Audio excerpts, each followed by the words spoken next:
Hey, Jason from Bohemia Bees. We are in the apiary again, and we're going to be doing some splits today. These are 4 hives that Tudor Franco owns, and he keeps them in our apiary. And we did the honey harvest off these several weeks back. They're definitely full of population, good bee volume, and we want to go through them to make sure that we need to make any splits on them. Really, the purpose of splits in this late in the season in July is to ensure that you have redundancy, right? So we always talk about bee volume in the apiary. We talk about making sure that you have that redundant stock. My mentor always told me that if you want to come out of winter with 2 hives, go in with 4, right? It just makes sense. It's logic, right? You're going to lose 50%. If you come out with 3 instead of 4, or 3 instead of 2, then you're better off than you were. So again, that's really the purpose of this, is that we have some good, strong colonies that make good honey this year. We're going to take those genetics and we're going to split them. But the difference is we're not going to move these colonies. We're going to split them right here in the apiary. So a lot of beekeepers take their bees, make splits, move them to a different area so that the foragers can reorient and they don't have to manage that bee volume after the fact. But because we're here and we're local and we're able to go into these hives pretty often, we're going to be able to manage that bee volume in those splits. So we're going to literally take 2 nukes, 5-frame nukes, make splits out of these colonies, just make 2 splits down the end right here on the bench next to all these colonies. You will have some foragers that will go back. The point of that is that you need to make a decision. If you can locate your queen, fantastic, put her in the split. Why? Because she's continuing to lay. The volume will continually be bolstered as you go through the hives. So you're not losing your queen, you're just leaving all that volume of bees that will go back in the stronger hive to make that new queen cell, to hopefully be able to have that colony regenerate a new queen and continue on. The splits therefore have the queen in it. Now let's say for some reason, the bee volume in the prior hive goes down, right? We want to make sure that we watch that as well, but make sure it gets to a critical point to where we aren't having a queen being reared and we don't have a new replacement queen that was mated to come back. We always have that split. We always can put brood back in there to bolster it and or get a mated queen, and we can put it back in this colony. So again, not to complicate it, but I'm here with Tudor and these are his colonies. So we're going to go through and make some splits. Stay tuned to see how we do that right here in our apiary.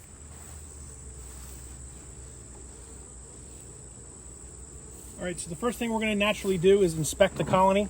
You can see great bee volume. We talk about bee volume a lot. More than 80% of the frames are being worked by the bees. Lots of good bee volume on top. That's just indicator of the fact that you want to do a split. One thing you also notice in here is we have some small hive beetles. They're doing a great job of corralling these small hive beetles right in this corner up here for me. So when I crack that lid, squish a few small hive beetles and takes care of that problem. We don't usually see a lot of small hive beetles, but because we're on an open ground below us and we're not on a solid pad, we do see them. We try to keep our hives in full sun. That helps mitigate pests as well. Good strong colony, made some good propolis. You can see around the edges.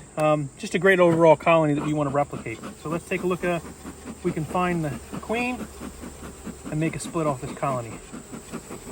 Tudor's going to set up the hive we're going to split into. We're going to actually put it right here next to the one we're using. Pull this one off right here. And then actually go ahead and grab the components for the hive and we'll set that on here. We've got a bottom board, as you can see here. It's a screen bottom board. We typically use those. And we'll put an entrance reducer as well once we have it set up. We use slatted racks. We talk about those a lot. Not going to get into this video too much. I'll put a video in the link description below. I'll talk about slatted racks. But it's great to help prevent bearding, swarming, keeps the colony nest from getting jammed up with the foragers. So we put that slatted rack on. And then we're going to take our box. You may not be able to see this in the video, but we're setting it on top. I'll adjust the camera so we can see it. And we got 5 frames in here with undrawn comb that we're going to backfill into that split. We'll leave one of them in here, put 4 back into the 10 frame. Let's take a look a little deeper into these frames.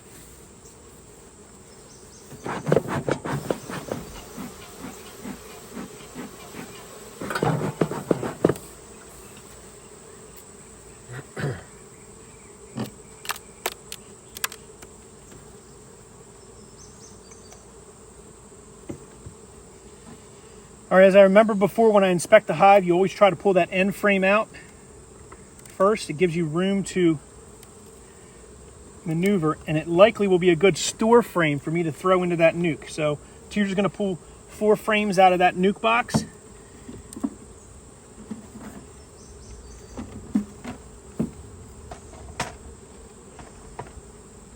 I'm going to slowly pull this frame straight up. I'm rolling a couple bees in the wax. Ooh, dragging some honey there. Good solid honey frame though. Bees will clean that up. But it's a great solid honey frame. I do a quick cursory look. Guarantee we usually don't have our queen on here. She usually does not stay on that honey frame. And that looks like to be an open area that they've been filling as well. So good solid honey frame. That's going to go to the outside.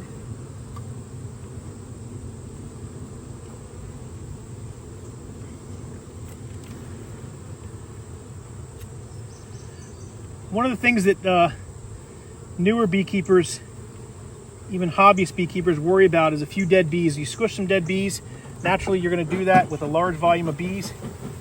Just make sure you have your smoker handy, because that squishing of a bee, they release a pheromone. It's a defense pheromone that will potentially cause them to want to defend their hive because of a threat that they feel.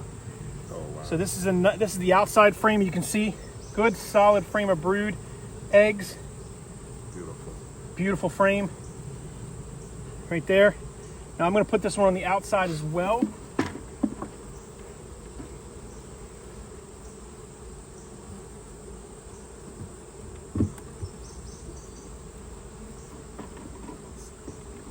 If you have an undrawn frame and you're not in a dearth, you are in a dearth, I put that next to a frame that has a lot of honey and a lot of capped brood.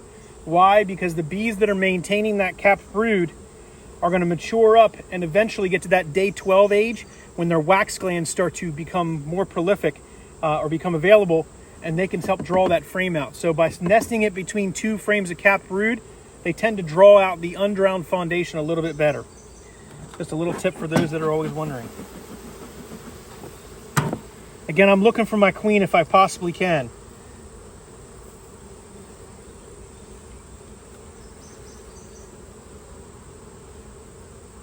Good frame. She's got eggs and all the cells still down here, which is fantastic. Okay. Good solid frame of brood. However, because I don't see my queen on here, I'm going to put that to the side because I like some eggs to be available for this colony, because I'm pulling the queen out. Remember, if I can find her, she's going in this split. There we go, another good frame, some pollen on that frame, good pollen up here, some capped honey over the end. There's our queen right in the middle, walking. Everyone see your queen? There she is. Get a good view of her. Everybody can see her. See if we can point her out real quick. She's right there, okay? And since I got her out, Can mark her. nope, I don't have a pen on me, so we're not marking her today. Thought I was marking her. Let me make sure she didn't run back in the hive. There she's right there. She's checking out the cell size. So what I'm going to do with that one is, she's got lots of eggs, lots of scattered pollen. She's on this frame. We're going to keep her together. I'm going to put her right up against that foundation so I don't have a chance of squishing her. And now, what am I at? I've got a good solid split with 2 frames of resources, a frame of foundation, a queen laying. So now I need to put another frame in here to essentially give her some more brood to build out. And I'm going to probably go to the middle here where there's a lot of capped brood, because as that capped brood emerges, it's going to bolster the volume of this hive.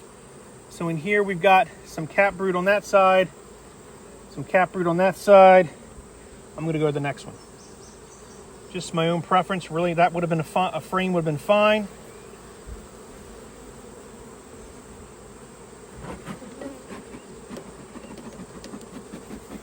If you ever get a bee sting, take your tool and run it hard across it. It'll pull it out.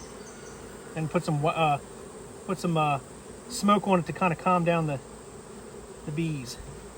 Heavy frame, kind of like that first frame that we passed on a while back. Yeah, these have a lot of good eggs on it. I'm going to keep the nest intact here a little bit and go back to this first frame that had a lot of capped brood on it, because there's eggs in these 2 frames, a lot more that's in this one. This one had a lot more capped brood, Tudor. Yeah. So that's a good frame. So we're going to take that. She's going to go here. All right.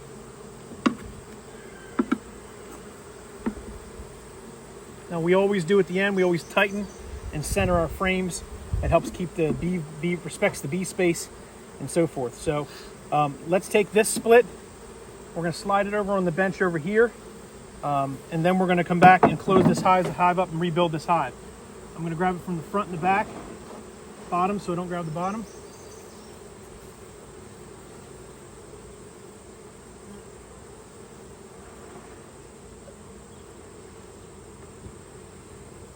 I'm centering it on the stand so that if I want to expand it to a 10 framer, I have room on the stand to do it. So I'll space that one out enough to do it later as well.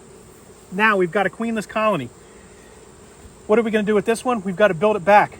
Put those 4 frames that we took out and put it back.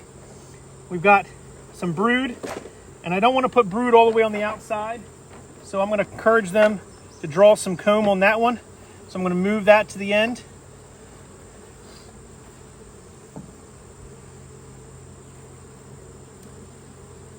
And what I'm doing is I'm checkerboarding the frames.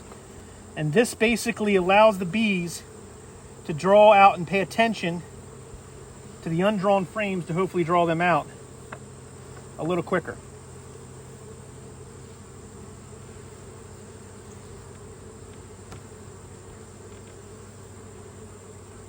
Okay.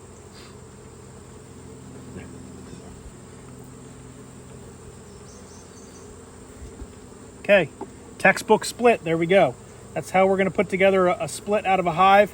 Now remember, this has 5 frames, that has 5 frames. This has 75% of the bees though, remember. They have the queen. Therefore, over time, these bees, once they die, are going to dwindle down because we need another 30 days from today, on average, to allow for an egg in here to reach that 4-day mark, which there's some that are 4 days today.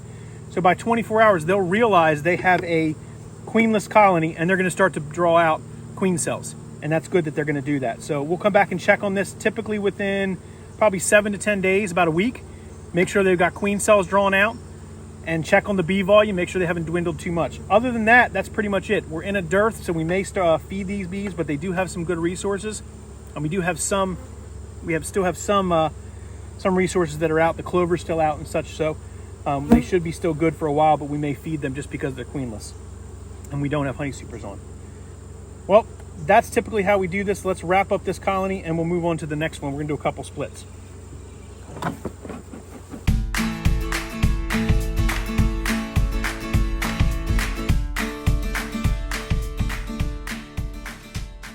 Okay, so we've made our splits. We took 2 queens, as you can see where the rocks are standing up on the hive to indicate a queenless hive. We've taken 2 queens from the strongest hives here on the bench, and we made the 2 nuke splits behind us, which are both where we put the queens. And as we mentioned, that's the recommended way that I do it, only because I know that that nuke is a smaller colony, that a lot of the foragers that maybe, or a few of those foragers, or a good portion of the foragers may go back to the original colony. So we want to leave the queen that's laying, that's going to bolster that volume over the next 30 days in the split.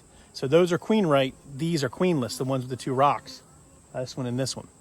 So we're going to check all of them really quick in a few days to make sure that the bee volume is where it needs to be.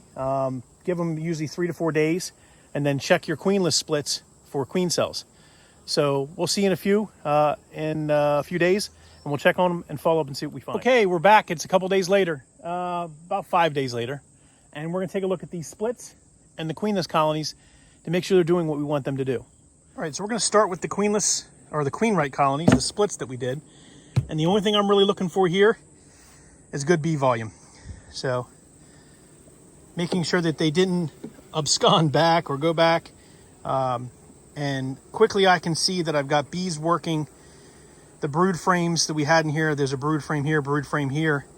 So we have a good amount of volume still down in this colony. You can see down inside. They're on all 5 frames. We have a piece of foundation frame here with no comb on it that they have to work on to keep them busy so they don't get too bored. But I'm happy with what I see there. I'm not going to take too much time to disturb them. Let them continue to get settled in and build that propolis, the necessary propolis to glue this hive up as it works towards winter. This is a newly built hive. moving along to the next queenless, or queen right, excuse me, split. Take a look at this one. Oh yeah, good bee volume still. Very good bee volume. Not worried about this hive at all. This one did as well. Good, you can see the bees that are down inside the frames, working those brood frames, doing what they need to do. So we're gonna go ahead and close that one up. That one's also a successful split. We're not going in to look for queens because we know she was in there. We put her in there. She should be laying. Queens don't return back to their hives. Only foragers do. So we should be good. Now, the next question is, did these two colonies start to build queen cells? They should have at least queen cups, potentially a more developed queen cell. They won't be capped yet. Usually that's after 9 days, but let's take a look what we find. Okay, so this is what we want to see. We've got a couple queen cells on this frame alone, and that's a good sign, because that would mean that this colony recognizes their queen right or queenless, and they took a 3-day or 4-day-old egg, turned it into a queen cell, and these are actually capped queen cells, so they've been moving pretty darn fast. Interestingly enough, maybe it was a little bit longer than 5 days since we did this. Maybe I think it was 6 or 7 days. Maybe you lose track of time. So let's take a look at another hive. And yes, we got queen cells in this one. So we got a good variety of cells in here to help them build a new queen. We're going to let them be. We're going to close them up, let them do their business, and check back after about 14 days. Well, folks, there you have it. After we checked on the hives, we have queen right splits, and we have queenless deeps or 10 framers that actually have queen cells. So we're going to let them be now. And typically the timeline we allow for a queen cell is about another 14 days from today once we've spotted a capped queen cell. That allows enough time for that queen to mature in the cell, emerge out, go out and get mated, come back and lay some eggs. So we're going to look to check back on some of these colonies within 2 weeks to make sure that they are queen right, and that one of those viable queen cells has given them a queen to continue on to build into the winter time. But again, that's how we do a split here, or a walk-away split in Bohemia apiary, where you keep the splits right in the apiary. I know it seems a little strange. Some people move those nukes again to another yard. We manage them right here so we can go back and ensure the bee volume is key. Bee volume is key. As long as you have enough bees in those splits, you can do it the way we're doing it. But I appreciate everyone watching. Comment below if you have a suggestion on how you do it. As Mike Berry always says, this is not how to, this is how we do. And I really like that. So enjoy your participation here and watching us on this channel. We're growing immensely. We have a contest coming up here in September, which we're going to give away more than several $1,000s worth of equipment. We announced about $2,500 worth of equipment, and we think we have some more donations coming in from vendors. So it's a great event. All you need to do is click on the video that says 10,000 subscriber celebration. Follow the form, make sure you subscribe to the channel, and you're entered to win any of that. Join us on that live, because your name could be drawn to win some great beekeeping equipment. As always, I appreciate the support. I'm humbled by the support, and we'll continue to make video content as long as we have people that are interested in learning and watching along as we learn in the Bohemia apiary, because here at Bohemia apiary, beekeeping is definitely more than a hobby. It's an obsession. Thanks for watching, everyone.